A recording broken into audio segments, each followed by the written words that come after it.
প্রশিক্ষণ বিমান বিধ্বস্তের ঘটনা তদন্ত করা হবে বলে জানিয়েছেন প্রধান উপদেষ্টা ডক্টর মোহাম্মদ ইউনূস। এক শোক বার্তায় তিনি বলেন, এই ঘটনায় জাতি হতভম্ব।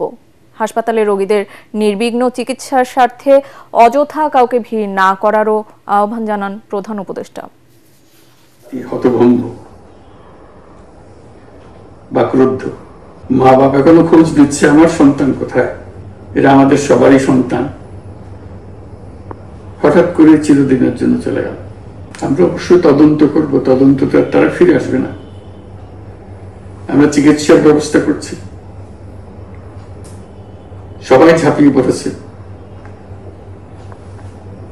সকল হাসপাতাল, সকল মানুষ ছুটে আসছে। আমরা সবার কাছে অনুরোধ করছি, হাসপাতালে ভিড় করবেন না, কারণ যারা আহত তাদের জন্য এটা ভালো না। কাজে দূরে থেকে দোয়া করেন সবাই। আমরা বাবা মা আত্মীয় স্বজন সবার কাছে আমাদের সহানুভূতি জানাচ্ছি। বাংলাদেশের যত সন্তান আছে সবাই আপনাদের সন্তান।